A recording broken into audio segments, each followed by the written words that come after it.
குன்றக்குடியான் என்பார், பழனிமலைநாதன் என்பார், வடபழனி ஆண்டவன் என்பார், சரவண பவன் என்பார், நிமலன் சுவாமி என்பார், தண்டாயுதபாணி என்பார்,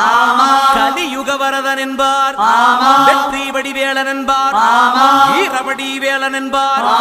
மரகத வண்ணன் என்பார், ஞானப்பலம் கேட்டவனா,